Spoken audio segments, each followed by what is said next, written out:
recorded to the cloud. Hopefully that's going to be okay. Okay, let's get started. Welcome everybody to our study tonight of why work to decolonize. It's our a 4-week series, so 4 Wednesdays in a row. And this study guide that we're using is called Why Work to Decolonize, and it's something that's been adapted from a report that was actually supposed to go to our General Assembly in 2020. And it was collaboratively produced by the National Indigenous Ministry Council and Justice Ministries of the Presbyterian Church in Canada. We have within the Presbyterian Church in Canada a National Indigenous Ministry Council made up of a variety of Indigenous persons who serve the church in various ways. And so they had a lot of influence in this. During the summer of 2020, as I mentioned earlier, just as we were gathering in, I did an independent study for folks, and you can check that out on our website under the anti-racism tab, called Speaking Out Against Racism and Hate in Canada, which was also provided by Justice Ministries. And at the end of that study, I said that, you know, I would love us to continue to sort of work through some of this material, these kind of conversations around systemic racism, colonialism, privilege, all those kinds of things in the conversation related to anti-racism. So I'm delighted that I had connected with Justice Ministries and they said that this study was coming out. And so it's amazing that we've got this opportunity to wade through some of this material related to Indigenous people. I'm delighted that you guys have joined me tonight. It's wonderful to have you with us. We are being recorded, so you guys are all going to be great at doing that, and we'll post it on our website when it's completed so that people in the congregation and beyond can have a check of this conversation. Looking forward to having about an hour together, hopefully around that time. We'll want to be good with time. And just a reminder, like I don't consider myself an expert. I'm still on a learning journey. I assume each and every one of you who've gathered here tonight feel the same way. And I'm hoping for, you know, as discussion happens, when that can happen, or if we have questions, we can ask those honestly, we can create space for each other, we can learn from each other. We may not ask the question the perfect way or not sure how to wonder about certain things, and that's okay. I want to just make that a safe space to be able to do that. I think it's what we're trying to do is we're committing to try and learn and discover ways that we can put our learning into action. And I think that's what we're trying to do as people who are called to try and follow Jesus. So let's start and ground ourselves in prayer tonight as we come from the different places we come from. So let's start in prayer. Gracious God, we thank you for this breath you give and the next one that comes. We thank you for this day, and we ask you in this day of remembering that you'll help us to remember so many different things.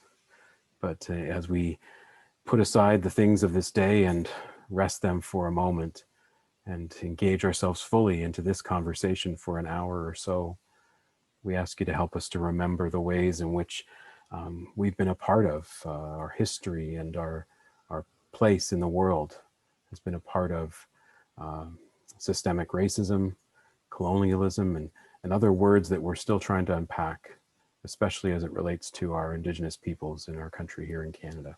So be with us in this time as we have this conversation. Hold us in this time as we have these difficult thoughts and wonderings, and be with us, we pray, in your name, in Jesus' name. Amen. So I'd like to start with something I discovered a little while back, earlier this year, when I was looking into things around dismantling systemic racism. It's called the 4 Agreements. It's not mine. I learned about it through a podcast I was listening to called Anti-Racist Educator Reads.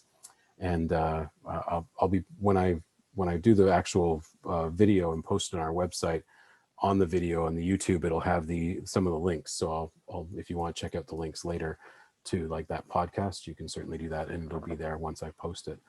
So the 4 Agreements actually come from the work of a guy named Glenn Singleton, and it's been used in education, in the education field, especially when you're engaging with difficult material.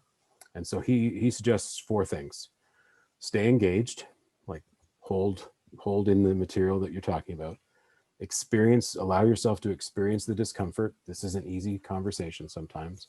Speak what is your truth, so whatever you understand as your truth for yourself, and then expect and accept non-closure. And that's kind of an interesting one, to expect and accept non-closure. So the idea of, we're not going to solve this tonight. We're not going to, it's not all going to be settled this evening or even over the next 4 weeks. These are big questions, big things. And so it's our opportunity just to sit with them and just expect that we're just going to keep this conversation going. So with that in mind, let's look at this quote that comes from Living Faith. And for those who don't know, Living Faith is a subordinate standard of the Presbyterian Church in Canada. Kind of means it's a book, a document that was created that outlines what we believe, what we hold important in our faith, in addition to our foundational standard, that's the Bible. And so this quote that comes from Living Faith says that justice involves protecting the rights of others. It protests against everything that destroys human dignity. It seeks the best way to create well-being in every society and is concerned about employment, education, as well, and health, as well as rights and responsibilities. And so maybe I'd ask the first question of you all, and just ask sort of a wondering question about the way the framers of Living Faith, they suggest that justice is framed in terms of creating well-being. Why do you think that is? How does that fit? Justice and creating well-being in society. Do you have any thoughts or wonderings or musings about that? Just as a first question. And you can unmute yourselves as you go, and I'll give you a moment to think about that. And it's okay if a small group of us just hold silence. Folks that are watching it later, they can answer the question themselves as well.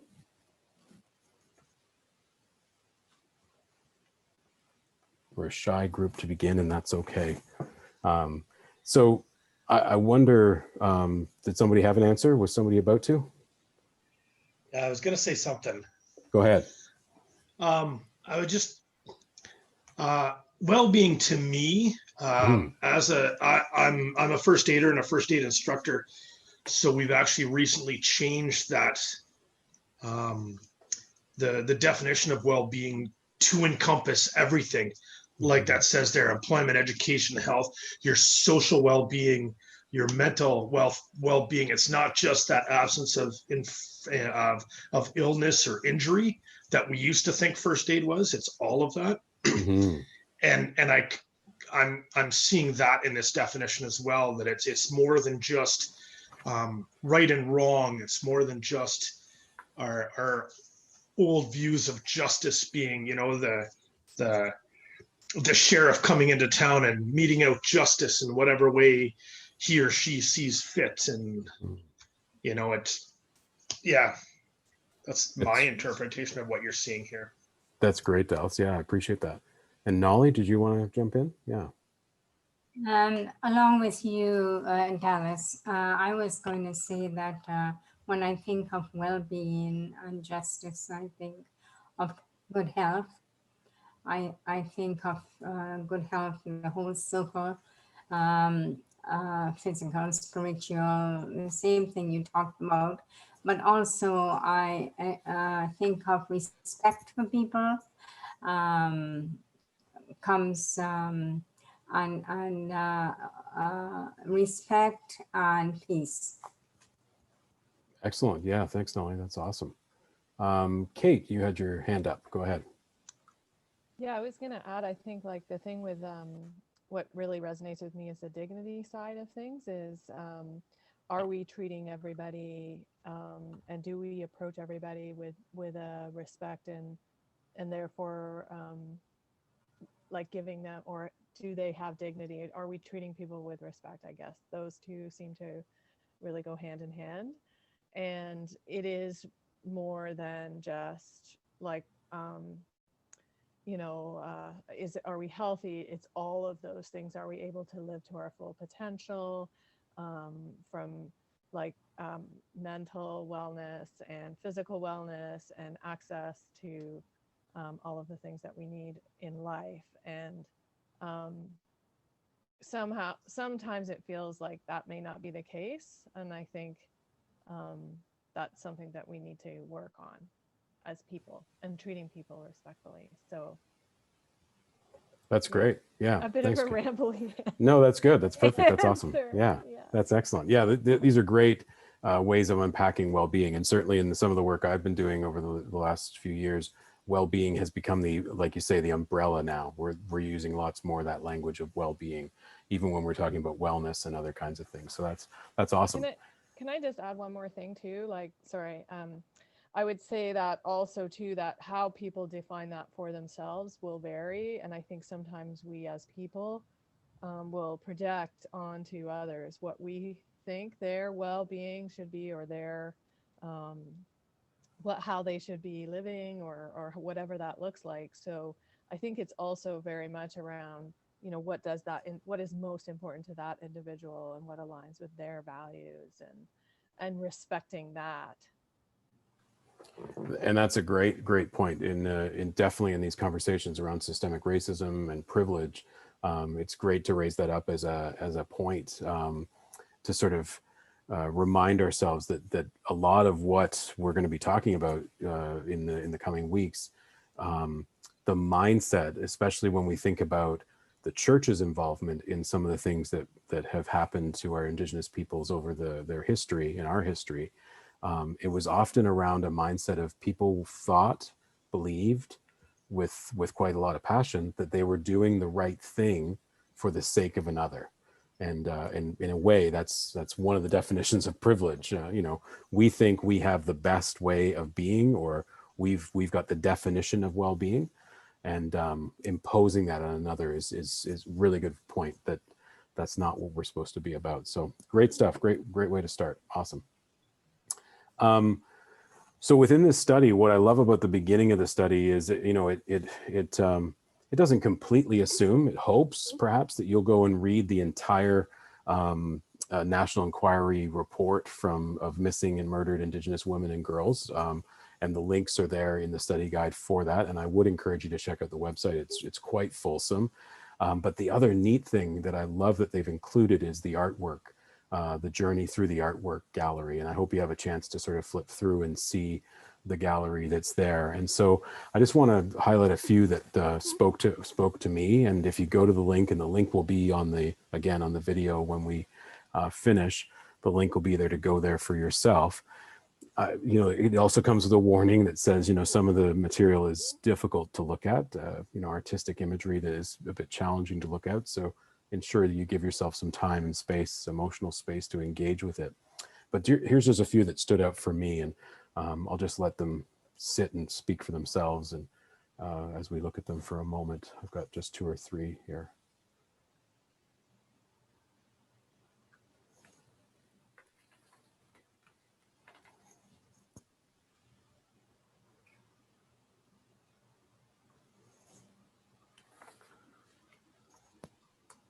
And as I say, I think these ones spoke to me, and I'm sure others, as they flip through the gallery, will have the same kind of experience of ones that will speak to them. So I encourage you to check that out at another time as well, as we go through these next few weeks. So it's helpful to sort of center ourselves on a couple of definitions, and one in particular that the study guide raises up is this word colonialism. What is colonialization or colonialism? And it's great that the inquiry's final report actually offers a definition, and here's what it says. Colonization refers to the processes by which Indigenous peoples were dispossessed of their lands and resources, subjected to external control, and targeted for assimilation, and in some cases, extermination.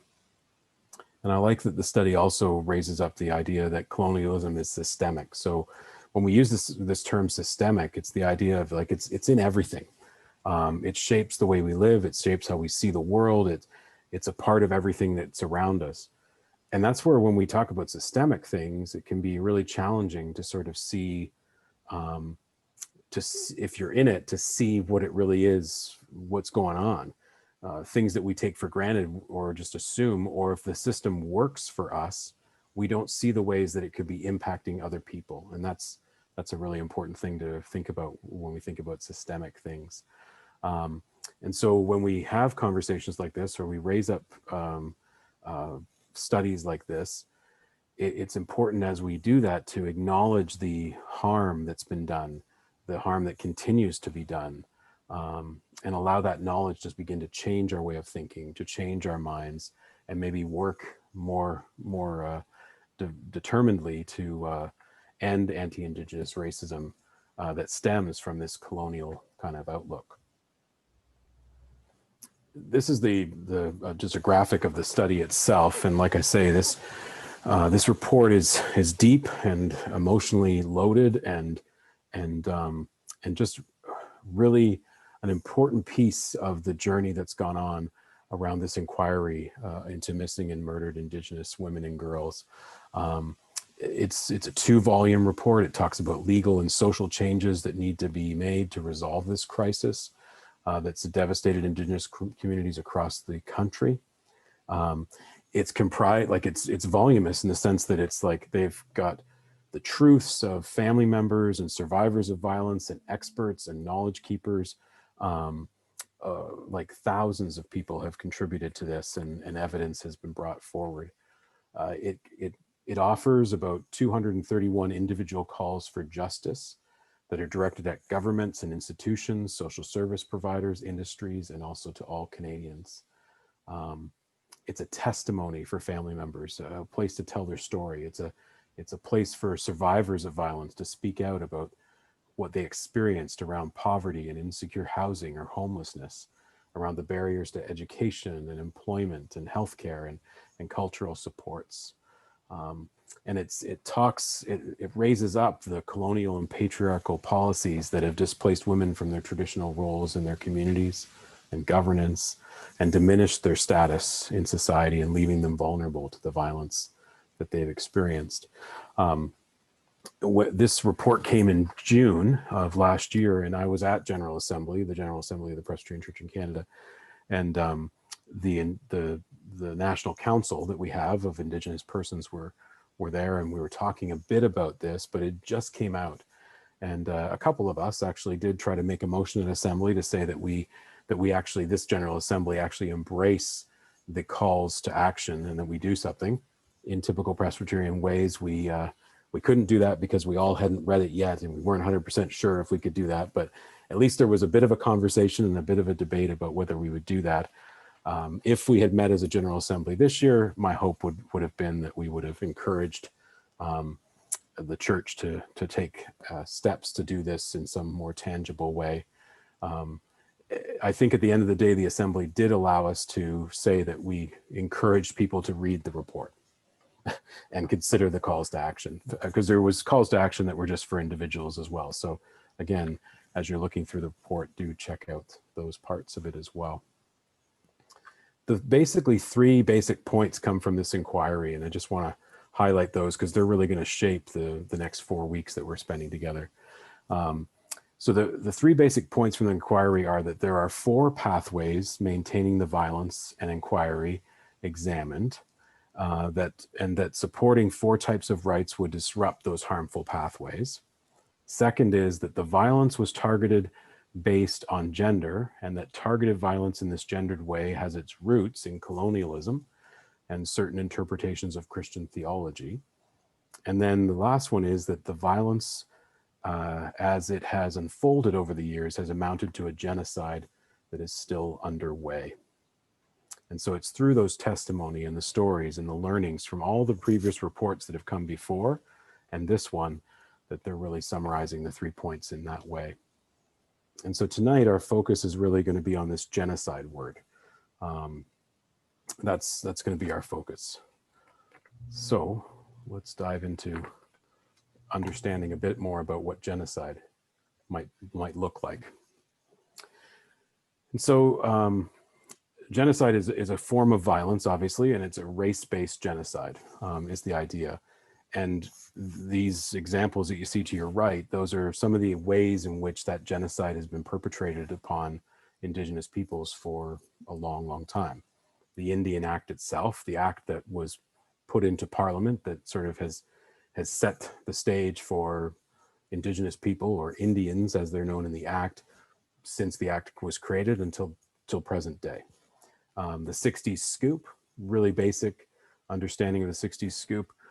Maybe you've seen some heritage moments or news exposés or read things about it. Basically, children of Indigenous people were adopted out or taken from their families, and they never saw their families again. So that kind of thing in the 60s. The residential schools, hopefully most of us have heard about residential schools. It is now becoming more prevalent in the curriculum for our children, which is really important for them to hear about what residential schools are about. The church had a big part to play in residential schools. The Presbyterian Church in Canada had residential schools and certainly was a part of that system for quite some time. And then just generally, breaches of human and Indigenous rights, leading directly to the current increased rates of violence and death and suicide in Indigenous populations. And statistically, pretty much across the board, rates of death and suicide and violence in those communities and for Indigenous peoples is much higher than the general population in Canada.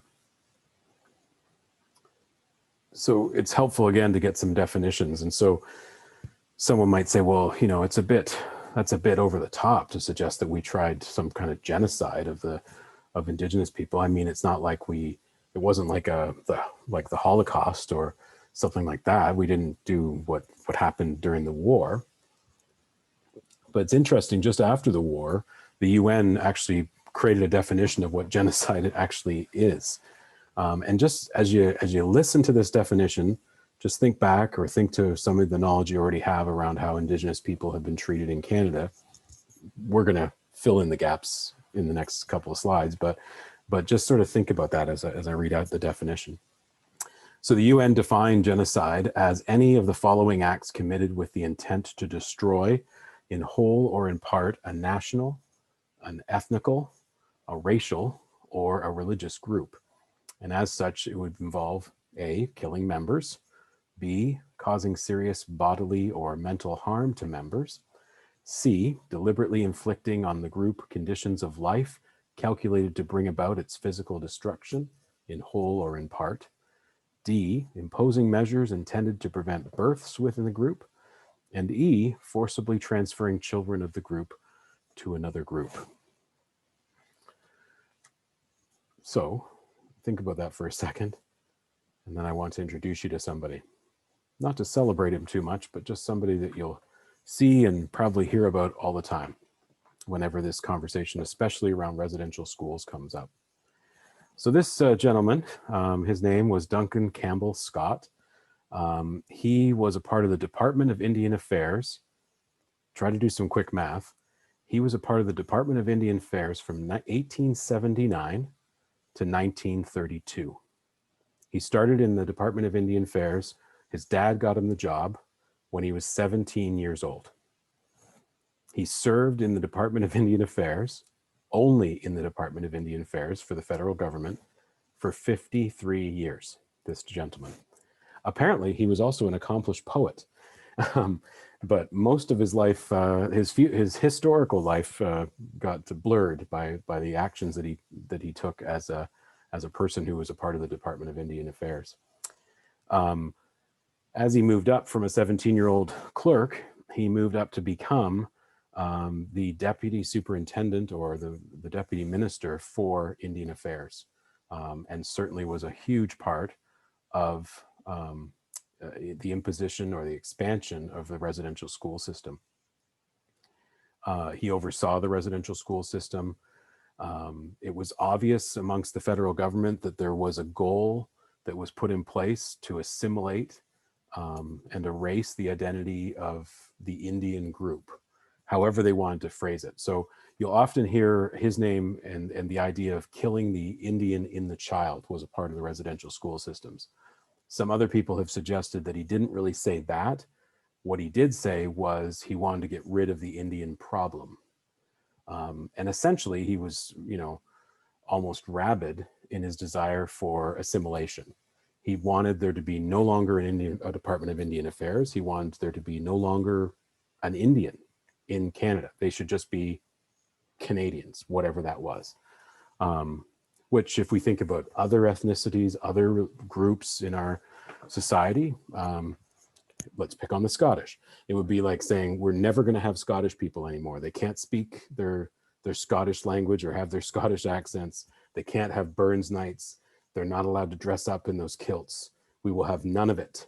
They're just got to be Canadian. So I mean, it's just, that was his idea. The other fascinating thing about this individual was that he was in the same government department for 53 years. I mean, what influence this bureaucrat had on this entire system. There were reports that came in throughout once residential schools started. There were reports coming in from outside agencies, even within the government agencies, saying there are concerns with the residential school program, whether it's around health and wellness, whether it's around treatment of children, whether it's around other kinds of impacts. And his department would receive them. And as the leader of that department, he would either ignore it, or in fact, he actually went so far as changing the Indian Act in 1920 to expand the age range. So it used to be a certain age range, and he actually expanded it that kids from 7 to 15 would have to attend residential schools. It wasn't that large a span prior to that. And like I say, when they went to residential school, they were obviously, many of you may know, they were taken from their families by force. The RCMP were involved. The police of the time were involved. It was kind of like a truancy. Parents couldn't keep their kids home. They had to go to school, and the only schools that were available were the residential schools run by the Presbyterian Church, run by the Catholic Church, the Anglican Church. Several churches in Canada were offered this opportunity to provide schooling for kids. Religious education would be a part of it. They weren't allowed to speak their own language. They weren't allowed to practice their culture. And of course, as we've heard, many of them were physically and mentally and sexually assaulted in these schools over the years. There was a person, the chief medical officer of health. So that's a nice tie into what we're dealing with right now. His name was Dr. Peter Henderson Bryce. And consider the date, 1907. No, sorry, 1907. 1907, the chief medical officer of health, he submitted a report to Indian Affairs, and he said there was overcrowding, there was unsanitary living conditions that was causing the spread of disease, including tuberculosis. He said that students were dying in these schools. And dear Duncan Campbell Scott ignored it, and then 13 years later, he actually increased the volume of kids going through the school system. They think maybe 150,000 kids went through that school system. And the other part is the residential school system there was still a residential school in 1996. 1907, the Canadian Medical Officer of Health is saying this is not a good idea. In 1996, there's still a school. Last school closed in Saskatchewan in 1996.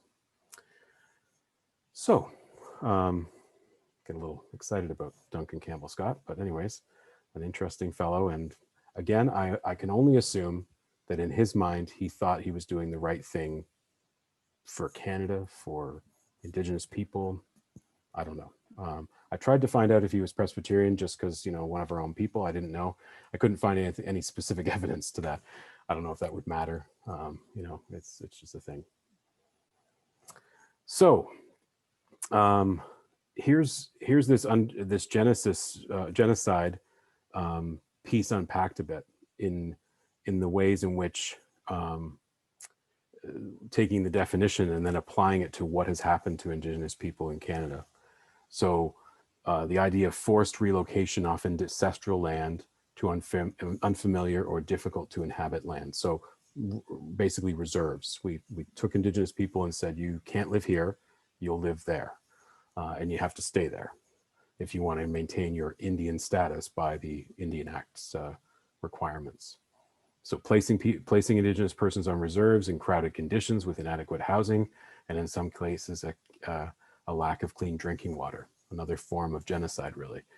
So crowded conditions and inadequate housing, there's been lots of stories you've hopefully seen over the years of the ways in which their housing conditions are quite awful. It's often provided by the government. One story I heard was because many of the reserves are quite remote, the government will come along with like a housing kind of trailer, will airlift and drop it into a community. They don't always, or sometimes they do, hook up plumbing and electrical and things like that, but they provide no maintenance. They provide no training on how to, in that community, on how to take care of the property in a certain way. Like what happens if the plumbing breaks? What if there isn't a person who's trained in plumbing in the reserve and the government's not coming in to fix it, or they'll take forever to fix it? And so you've seen some of the conditions that are quite challenging. And when this is federally funded housing, you would think the government has some kind of responsibility to that. And there's lots of debates related to that. And then of course, the lack of clean drinking water. The UN actually did speak out against Canada and its actions in not addressing this issue. But just think of it, as of February 5th, 2020, so this year, there are still 60 long-term drinking water advisories in effect on reserves. And a long-term advisory is something that's designated that it's at least 1 year or beyond. So just imagine the city of Guelph saying, sorry guys, it's a boil water advisory. You can't drink the water. Like imagine that for a year. I don't think Guelph is really going to go for that for too long. But many of these communities, that's what they're doing every single day. They have to boil water. They don't have clean drinking water. And they live in Canada, in the province of Ontario and many other provinces and territories. So just another one to think of. A couple others, the forced sterilization of Indigenous women. There is evidence that the Canadian authorities and Canadian government was a part of forced sterilization of Indigenous women in its history. And I'd really encourage you to check out the footnotes in the guide. There's some excellent resources there to check out. Forcibly transferring Indigenous children away from their parents and communities to be raised by non-Indigenous people. You've got the residential schools that I've already talked about, the 60s scoop that you can go deeper on if you'd like. And then this other piece that not a lot of people fully see or aren't seeing the parallel, but that through this continued statistically higher rates of apprehension into the foster care system. So again, another stat just to consider. In Canada, the Canadian census from 2016, 52.2% of children in foster care, so over 50% of the children in foster care are Indigenous, but they account for only 7.7% of the child population. There's something not quite right about that.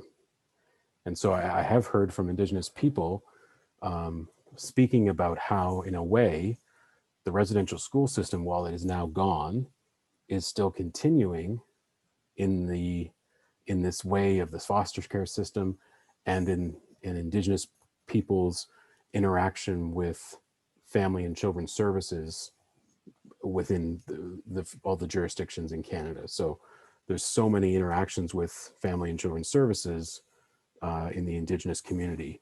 And that's, people are sort of saying, you know, basically residential schools hasn't ended.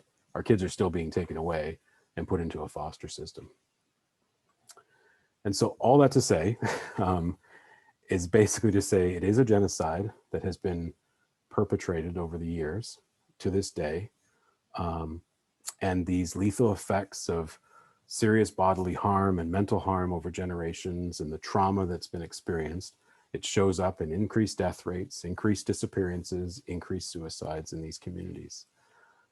And just sort of the last thing to say about all that, and this is a lot to take in, but when we talk about increased rates, we're really talking about someone's child or someone's daughter or someone's mother. These are people we're talking about. It's not just numbers.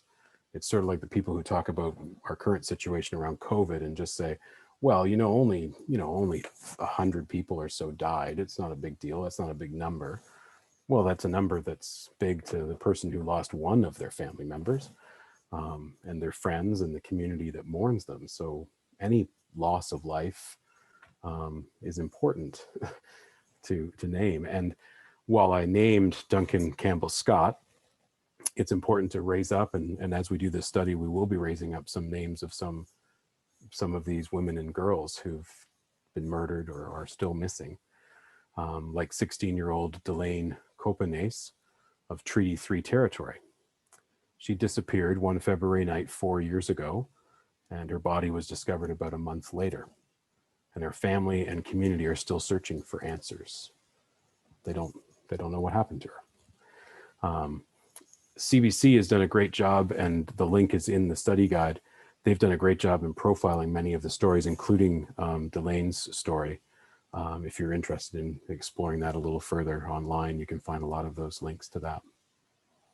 And this is a quote from one of the women who testified about her sister's murder. "Believe me, pray for me, and don't forget me." And that's really a big part of what raising up this conversation and doing something about this study is all about.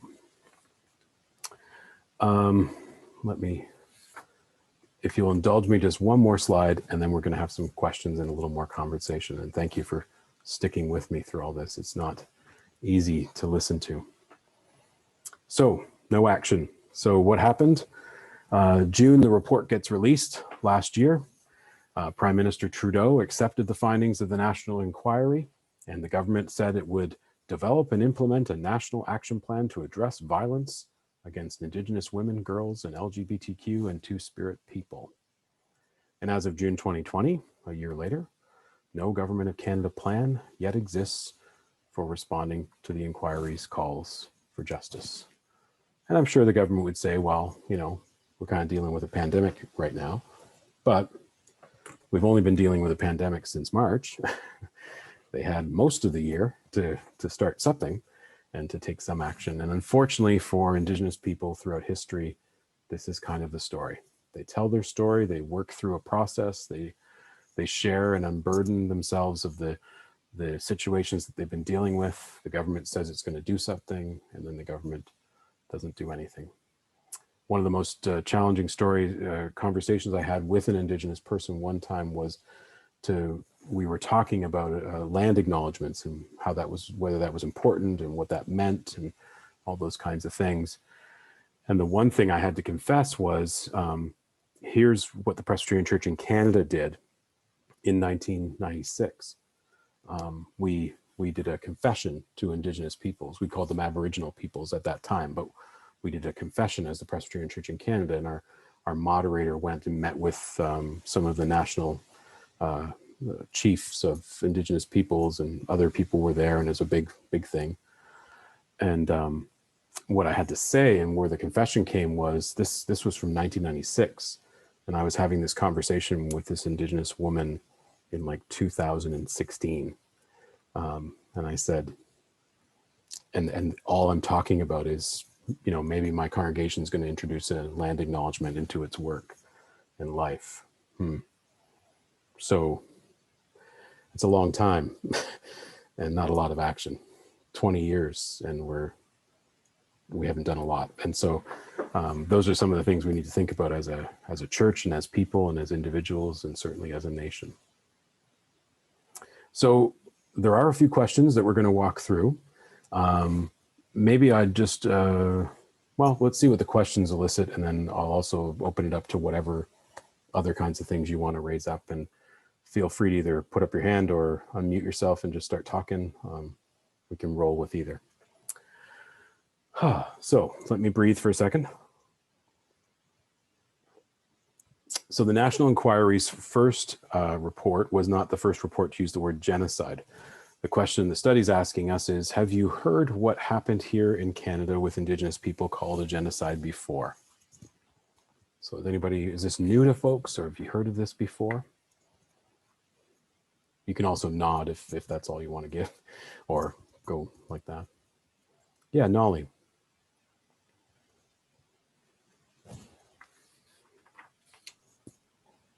Oh, I have never heard the word genocide used before regarding the Indigenous people, but then too, I am not versed in the issue of the Indigenous people as you are. So for me, this word is new. That's great. Thank you. Thank you for sharing that. Yeah. And just to be clear, I'm not some kind of expert.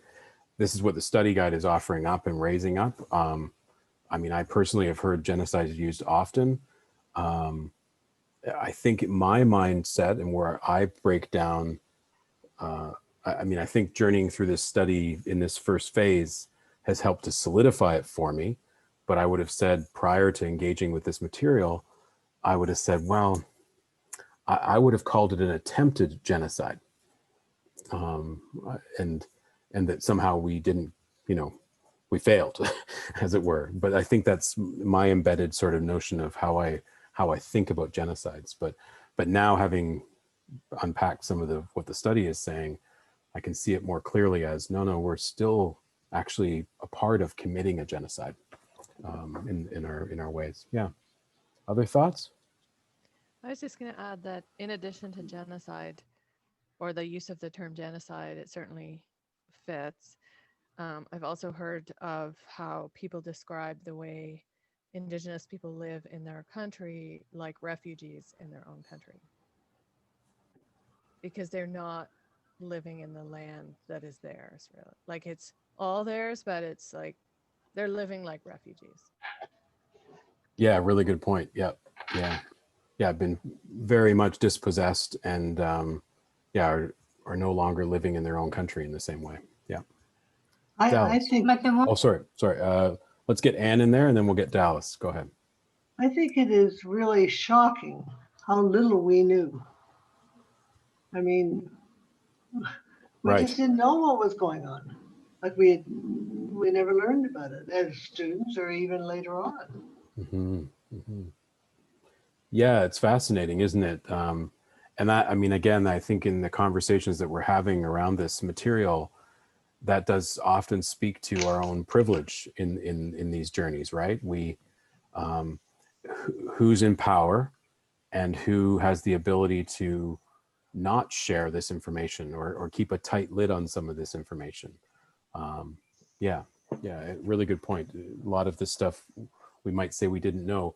And I'm not trying to make a full comparison, but it's interesting because since we're using the word genocide, and if you tie it to the Holocaust, the people who said they had no idea that what was going on in that part of the world during the Holocaust, same kind of experience, right? So again, it's about power and how information is distributed, and part of just how we navigate the world. If you never see Indigenous people, then don't have to really think about it. Growing up in Northern Ontario, we would drive through reserves and there would be some interactions with Indigenous people, but as a kid, I can still remember it as much more. I mean, I would call it absolutely racist now, where the locals would have a lot of negative expressions and feelings towards the people who were Indigenous, but didn't seem to have any of that empathy or compassion for any of what they may have gone through as a people, or the fact that there's a system in place systemically that marginalizes and doesn't allow access and doesn't allow opportunity. And so that's why you might see Indigenous people in the way that Northerners were seeing them when I grew up in Northern Ontario. Dallas, you wanted to get in. Yeah, I was going to say, my thought process here is the word genocide. I've never heard it used before for the Indigenous peoples, and I'm not in any way saying that it isn't happening and it hasn't been going on. I guess my thought is, if any of you have ever had a chance to go to the Human Rights Museum in Winnipeg, I have a few times now. It is amazing. If you get a chance, once we're able to fly around some more again, go. It's amazing. But one of the really cool things that I learned there was, I want to say it's the United Nations. I'm guessing that's the organization, is the United Nations, has made definitions and specificities of what is and what isn't a genocide. There's in known history, there's been 40 or 50 since the definition came out. obviously looking at the Jews in the LGBTQ community in Nazi Germany, looking at Rwanda, looking at the Ukraine. There's a bunch of very specific. And interestingly enough, it may have changed since I went last, but what has been going on with the Indigenous people has not been considered a genocide by the United Nations. So I don't know if that, now that, like I said, that may have changed since I went last, which was last year. But something like that does make it difficult for people to understand and even acknowledge that this is going on. This is the United Nations. They defined and interpret that law, and they have not even come out to say that this is a current genocide right now. The people of Myanmar, genocide done, like 100% that is. Mm-hmm. We haven't got this. Again, I'm not saying that it isn't going on. No. By the definitions you gave there, John, 100%. This is a genocidal situation ongoing. Again, we can argue that and whatever, but well, and I think that's what's tough. I think that's where my lock was in, because again, just to be clear, the National Inquiry for missing and murdered Indigenous women and girls, they're raising this up as this has been a genocide, like, and so they're the ones bringing it up. Then what they're doing is they're taking the United Nations definition of what a genocide is and then mapping it to their experience. And I think, like many of us, I think the disconnect I have is between, like, when you think of the genocide, you think of episodic, like a sort of a one incident, or an incident that happened over a period of time based on like a very specific plan. So the final solution in Nazi Germany, Rwandan genocide, a planned attack on a people with the intent of eliminating that people or group. Myanmar, all these kinds of genocides that we think about, it's like, oh yeah, of course, that's they attempted it, like that was a genocide. They wanted to get rid of them, and that's what they were trying to do. What's more difficult for us as Canadians to unpack, I think, is twofold. One, that something like this would be perpetrated in our country, the country that we call Canada, that most of us celebrate as like, wow, like it's an awesome place to live. We're way better than that place down below. And hey, aren't we awesome? The world loves us. That's the first disconnect for many of us. Like, this happened in our country. And secondly, it happened on our watch. Like, as Anne raised up, this has gone on for over 100 years. And we're only now beginning to even just sort of scratch the surface of, for many in our country, that this is a reality, and it's been a genocide that has taken place over almost a century, or more than a century, with intention. Like, again, I focus back to some of those governmental framers of residential schools and the plan. We do have John A. Macdonald, the first Prime Minister of Canada, who basically said he wanted to get rid of the Indian problem as well. He was one that just wanted to see that gone. And so I think that's where the disconnect comes for when we use language like genocide. It seems really strong. Nolly. In reading what you had here on the screen, some writing by Duncan Campbell Scott, he did comment on wanting to take the Indian out of the child. So in a way, I can see that as being a type of genocide. Absolutely, yeah. Now, and it's also around how we understand the phrase assimilation. So people, I think for a long time,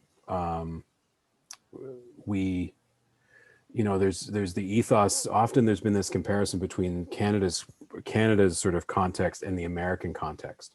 And it's, the simple terms we use, and I think we're even taught them in school. That's where it first starts. It's things like, oh, Canada is a mosaic and America is a melting pot. So when you come to America, just like West Side Story, when you come to America, you need to be American, not Puerto Rican anymore, right? When you come to Canada, it's a mosaic. So by all means, celebrate your culture and where you're from, and it's no big deal. Like we don't have a big deal around that. But again, around privilege, and especially around white privilege, I was just having this conversation with my parents today. My grandmother years ago, who was from Northern Ireland, we were in the car. I was probably 12 or 13.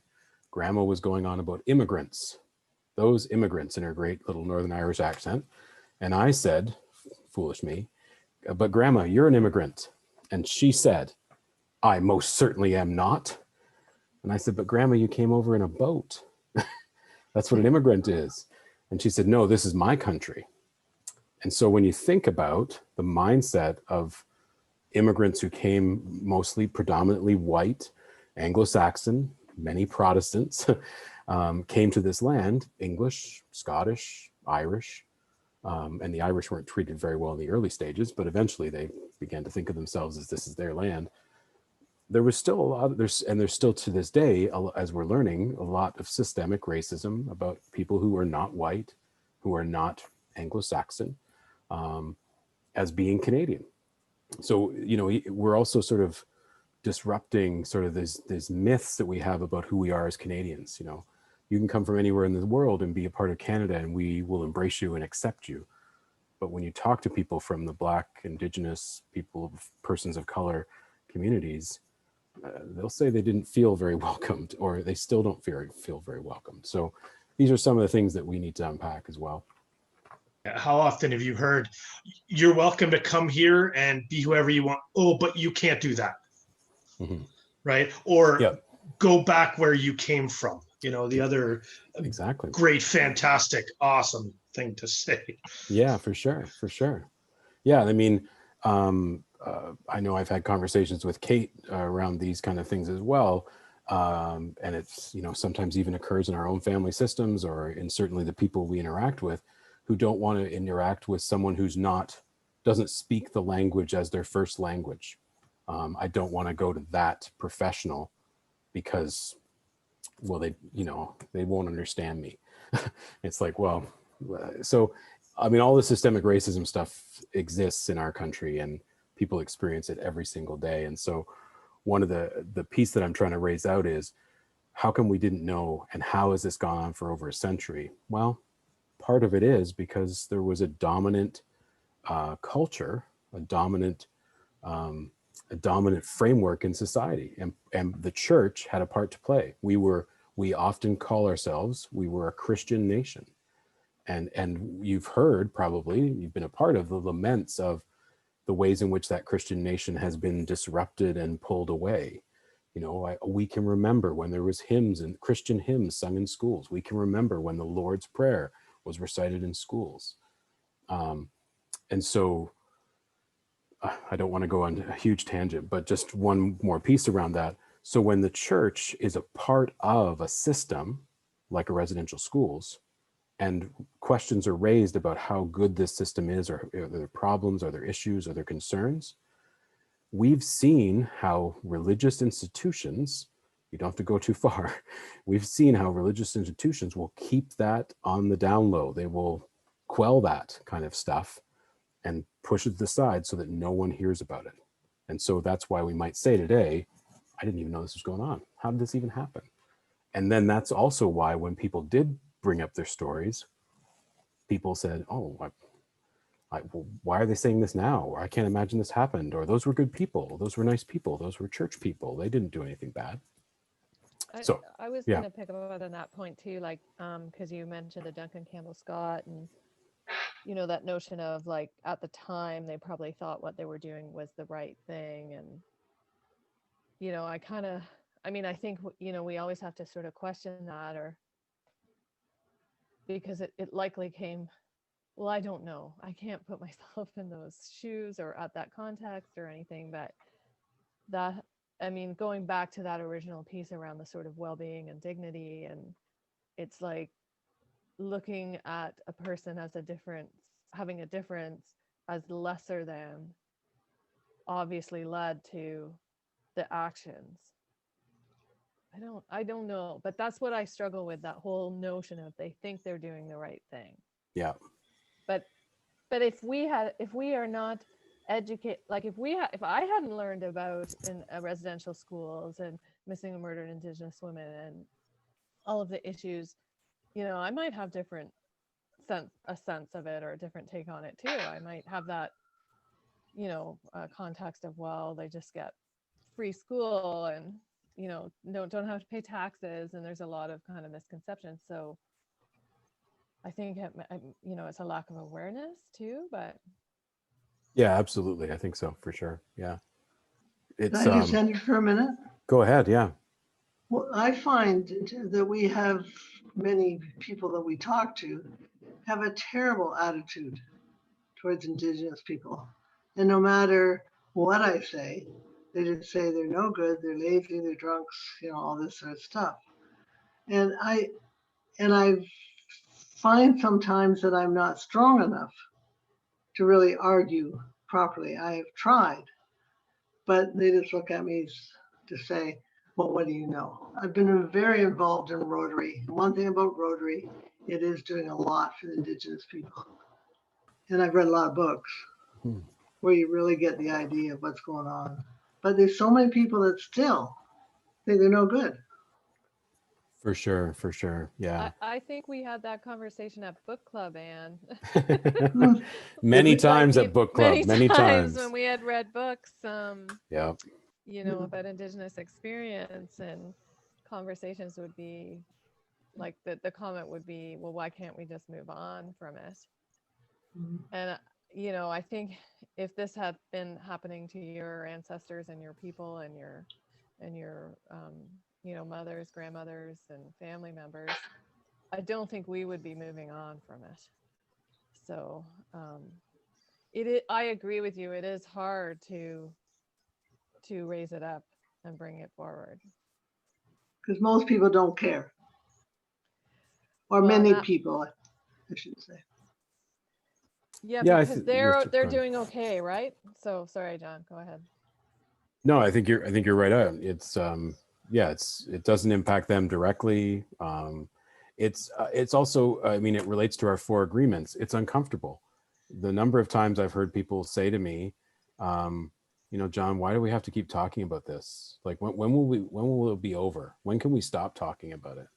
And I've had to say to people, I'm sorry that you feel discomfort, but you're going to have to just feel that. And it's not over. It's never going to be over. Unfortunately, it's a conversation that will go on forever, unfortunately, because it isn't being addressed and things aren't changing. And I think, your points there, Anne, as well, around, and Kate mentioned it as well, the idea around someone is always going to say that that's not true. And I'm hoping that more and more people are starting to see or starting to learn from this year's experience around systemic racism, that it's really about ourselves when we start using language like that. When we start saying to someone, something like this happened, and then we tell that person, no, you misinterpreted what happened, or you don't understand what happened. Well, again, 4 agreements, you can only speak your own truth. I navigate the world as a white, privileged, resourced human. My interaction in certain cultural experiences are going to be one way. If I'm LGBTQ, if I'm Indigenous, if I'm Black, I will experience that world in a very different way. And we could both have the same interaction, but experience it differently. That's my truth, and that's the other person's truth. But the minute that I, as a white privileged male, say, no, you misunderstood. That's not what that meant. That's not what that experience was. I am dismissing the truth of the other person and dismissing their experience. And certainly that's what's being raised up, I hope, in these conversations around systemic racism in our culture today. Dallas, did you want to get in? That kind of sits with me a little bit in some of the discussions I've had, the dismissing of somebody's truth. As a straight white male, one of my friends called it male, pale, and stale. The old white male, pale, and stale. And I love that term because it's exactly how I do feel sometimes. But as that, Um, I'm going to go I do feel it sometimes, but I know definitely some of my peers feel that their truth isn't being acknowledged at that point. I'm not allowed to have an opinion about the LGBTQ community, whether it's positive or negative. I'm not allowed to. I'm not allowed to have an opinion about how my wife as a female has, and I feel I think that's one of those breaking points that people are having at this point is we're expecting this change now. We're telling people they're wrong. They can't have those views. You have to listen to what my view is, but I'm not going to listen to yours because you're, pale, male, and stale. I'm not going to listen to that. Mm-hmm. So it does make it very difficult to have that conversation, not feel expected, yet still also attempt to listen to your truth, Mm-hmm. Mm-hmm. And I think that becomes a very big stumbling block at this point. Well, and I think where we get into trouble in those kind of conversations often is we don't often approach those with two things. We don't often approach them with a form of humility, and we don't like feeling uncomfortable or feeling like we're wrong. No human being likes that. And so when we're challenged, when me as a white male might say to a person of color or to a woman or to a gay person, this is my opinion about this situation, we might get feedback. And I think it is important for people who do have privilege and are resourced, especially the ones on top of the privilege chain, white males, heterosexual males. We are needing to go through a recalibration. And my greatest fear in these conversations around systemic racism is what that does push when people don't like being wrong and don't like being uncomfortable, is it is pushing some white males to think that they're somehow disenfranchised.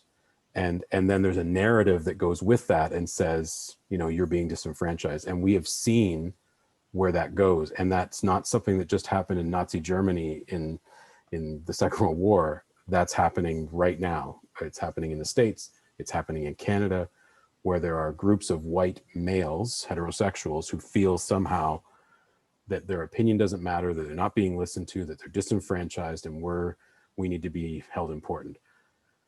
I would just argue, as one of those people in that demographic, we need to check ourselves, because we live in an incredible privilege. The system was designed for us, and we need to work on our humility and accept that we don't know the answers, and we need to start listening more, and then acting and using our privilege for the better of others. Nolly, I think you wanted to say something. But what we have in place to talk about systemic racism?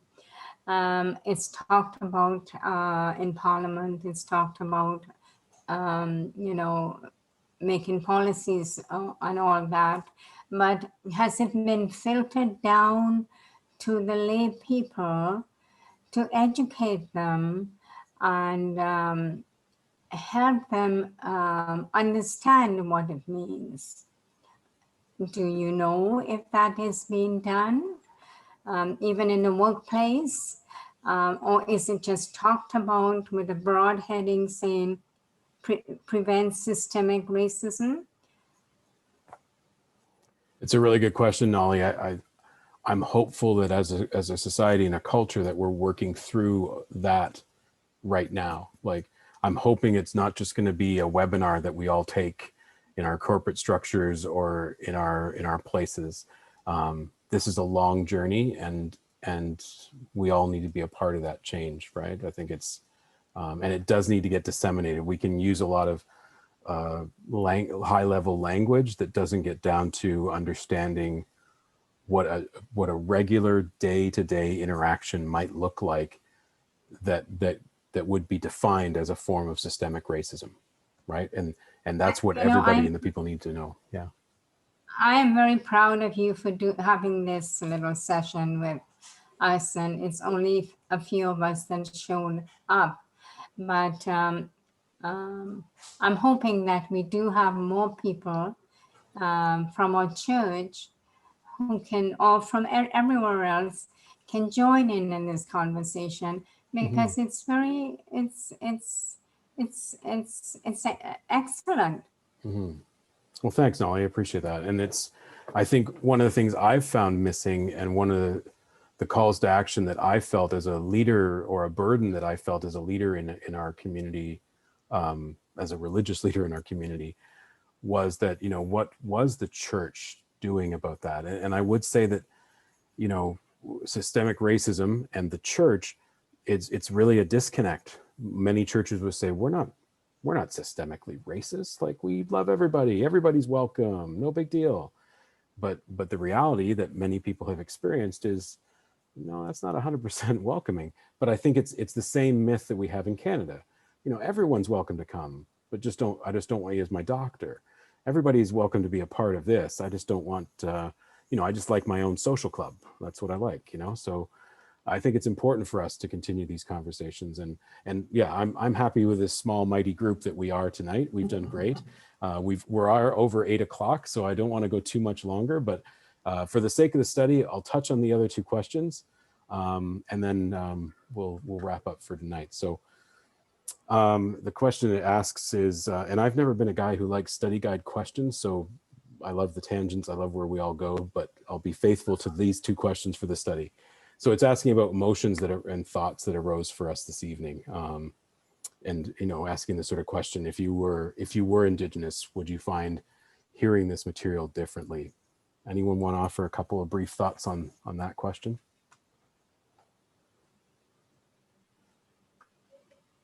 Don't know that we can honestly put ourselves in the shoes of Indigenous people. I think that would be, I don't think we could do that. I think what I struggle with a lot with if we kind of go to that emotion side, is just almost like kind of embarrassment or disappointment, and those are really not strong enough words.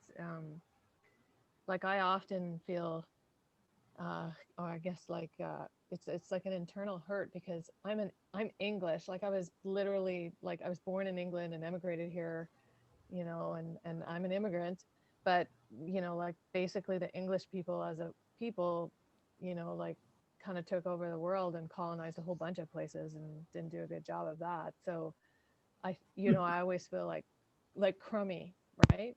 But it's just not enough powerful words to really even recognize the trauma. Thanks for sharing that, Kate. Appreciate it. Anybody else want to offer a comment or two?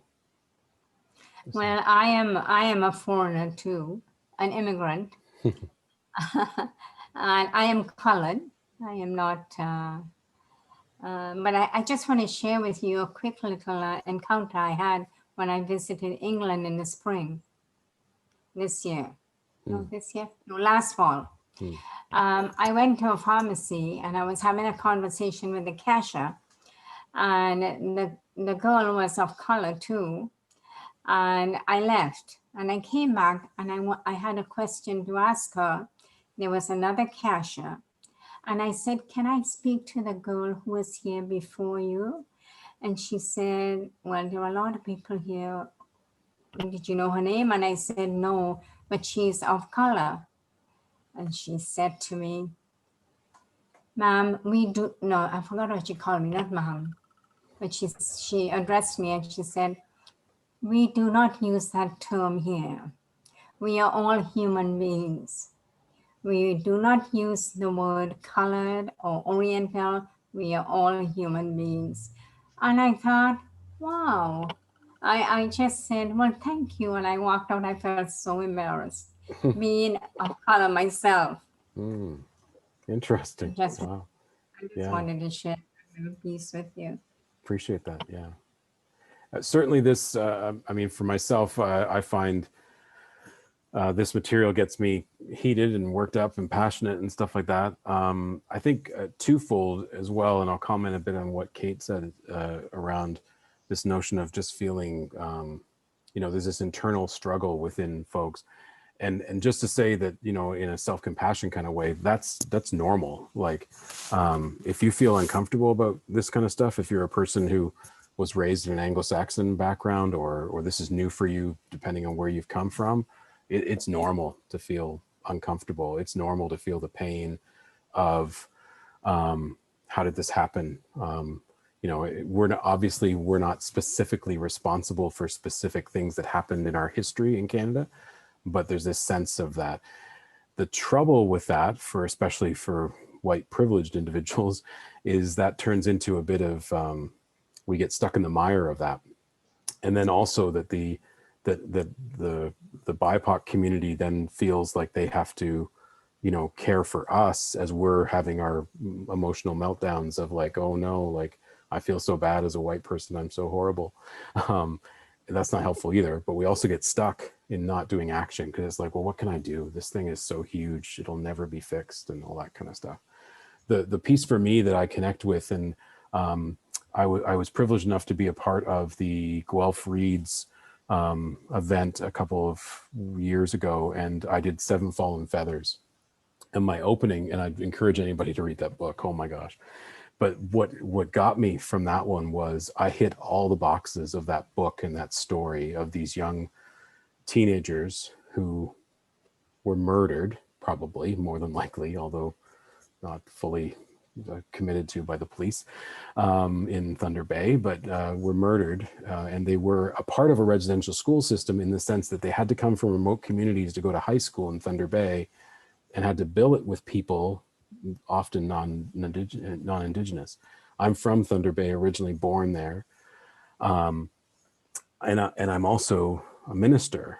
And so what really got me with that book was one thing that I thought of was, if I was a minister in 1907, residential schools would be an opportunity for me to do ministry, to work. I could have been like a principal, a teacher at a residential school, because that would be part of the opportunities within the Presbyterian Church in Canada. And I think to myself, my God, would I have actually done that? You know, you just wonder.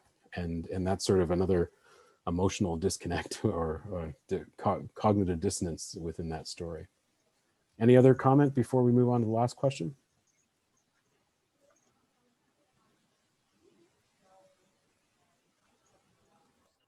How does it filter down, or how does it, like, how do we almost like operationalize a lot of this stuff? Because we talk about it up here, and there's a lot of like, we need to be more equitable and eliminate racism, and I definitely know, like in Ontario Health now, like that's definitely the theme. And one of the things, and again, I'm not saying I'm any great shakes or anything, but one of the things like I've heard from people from different cultures is the dismissiveness of how to say their names.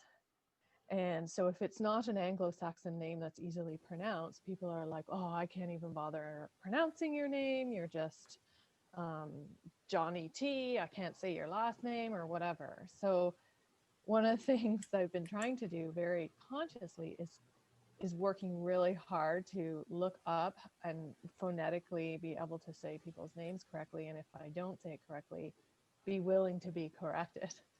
So I don't know, that's just a small thing, but I think there's lots of small things that we can do as people just to be respectful of each other and not dismiss people's cultures. Yeah, I think that's amazing, Kate. Yeah, I mean, it's all the little things, right? And that's the only way we're going to change the world. If we can try to do the little things in our lives that might make a difference. I know our mutual experience, Kate, of working in Rexdale and meeting a lot of Trinidadian and Guyanese and Ghanaian peoples, how they spoke of their names being changed when they came to the country. So like brothers in a family, members of a family having different last names, and the immense privilege on my part of saying to somebody, but he's your brother, but he's got a different last name. No, it's the same name, but it's spelt differently. Yeah, when we came to Canada, they just wrote something down and they didn't care. And I'm like, but don't you care? It's like, yeah, that's just the way it is. And in my mind, it was like, but this is my name. Like, you can't spell Borthwick wrong. You've got to get it right. like I'm going to really push that. But you see I think I saw within that a sense of like, there was a dismissiveness to it. It's like, I can't pronounce your name, or I can't write it, I'll just write it this way, and that's good enough.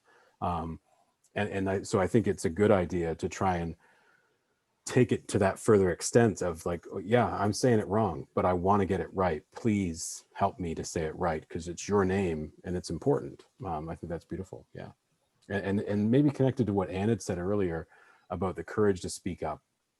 Right. I think that's another maybe takeaway. And I'm hoping for more takeaways as we do this study over the next few weeks. But, just having some of those challenging conversations. Obviously, you don't want to completely destroy friendships, perhaps, but know how far you can push it for your own emotional safety and for the safety of others. But yeah, just continuing to raise up some things and challenge some things with our friends and family as we're able. I just want to touch on the last question and then wrap up for tonight. So in what ways do you think the church contributed to this genocide, and in what ways do you think the church could have resisted it, and how can we do so now?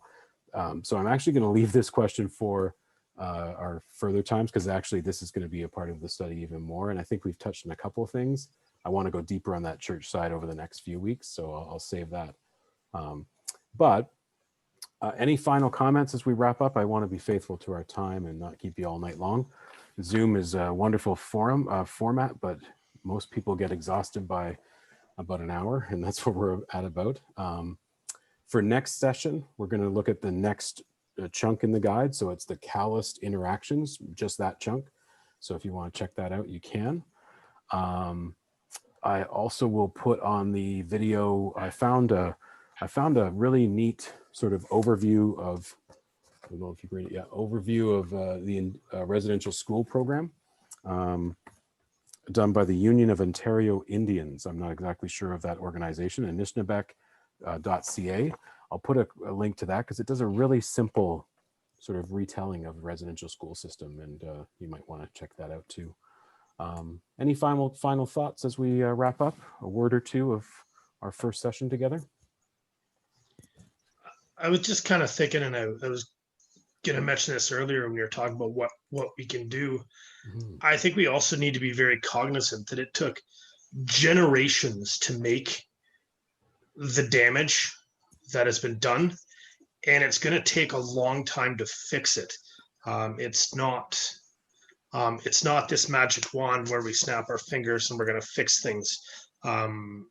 When we get into the schools more, we're going to look into just the fact that just because this 16-year-old girl wasn't in a school, well, generationally, the trauma has been brought down to her, and we need generations to work on removing that trauma from us as well as from the Indigenous peoples as well. So yeah. That's one of my big takeaways this year in particular. 2020 has been, we want change now. Everything needs to change now. You're an old man racist, done, no question. And it's like, well, let's have these hard conversations with my mom. My wife and I had that conversation with my mom. This is not appropriate language and behavior to say. This sucks. My mom was mad at me. We got over it. I don't know if she's learned or not. She might not. But I have, and my sister took something from that, and she's now moving forward, and I'm moving forward. I'm not going to get there in my life. It's not going to happen. But those baby steps are being taken, and we're taking bigger steps right now. Yeah. We're at our toddler stage. That's awesome, Dallas. Yeah, and it is truly that notion of, maybe our greatest gift in the world is leaving it a little bit better than how we found it. That's part of our role, right? And maybe the other piece in all that is what I have heard from listening and trying to engage in some of the people who are experts, or at least way further along the journey than I am around systemic racism, is if as a church, if I think doing this 4-week study is going to be good and we've ticked the box and we're done, then I'm foolish. I shouldn't even start. That really your commitment for this journey is, are you gonna join this journey for the rest of your life, or at least a decade? Are you gonna make that kind of commitment? then that's the kind of journey we have to set up for. Because like you say, it took a long time to get it to where it is, and it's going to take a really long time to change it to something different. So anything from anybody else, Nolly, Kate, or Anne? Last final word? We're all good? Okay. All right. Well, thank you very much for being with us tonight. Join us next week and we'll talk again. I will post this on our website probably in the next day or two, and it'll be available on our YouTube channel, and I'll put it out. And I just want to really thank every single one of you for being with us tonight, for your honesty and your openness and your willingness to engage in this journey. And thank you for joining me. So have a great rest of your evening. All the best. And thank you. Thank you, Bye, everyone. you. everyone. Have a good night. I wanted to